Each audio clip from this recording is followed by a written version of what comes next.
Chances are you've thrown these things in the trash without even knowing it. But if you use them like this, they'll spawn an electric arc, hot enough to melt any metal known to man and even turn rocks into lava. In this project, we're modifying a fire brick and some flashlight batteries to build an electrical arc furnace on a budget.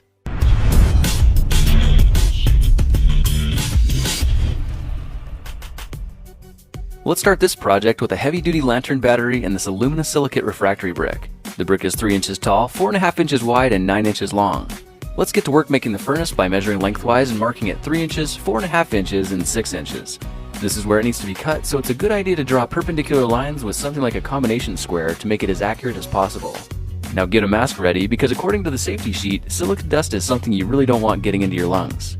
These refractory bricks are extremely lightweight and full of air bubbles, which is why they're so great at insulating heat. But it also means we won't need any fancy tools to cut them.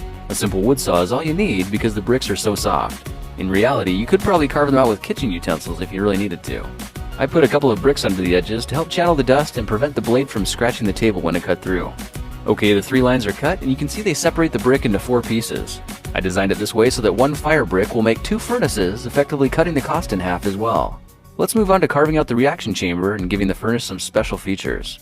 I'm using a 3/8 inch drill bit and a 2-inch Forstner bit I got at my local hardware store.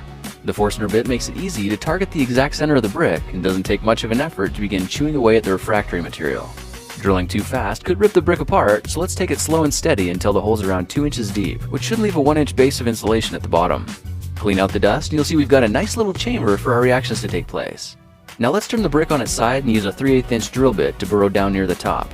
When it penetrates into the chamber, keep going straight down into the other side, and when it pops out the bottom, gently push the bit outward to break through the wall, exposing the holes. Let's do the same thing with the front end of the furnace, except this time we're not going to go through the other side. We'll need to modify this hole by drilling inward at about a 45-degree angle until the tip of the bit meets the bottom of the chamber.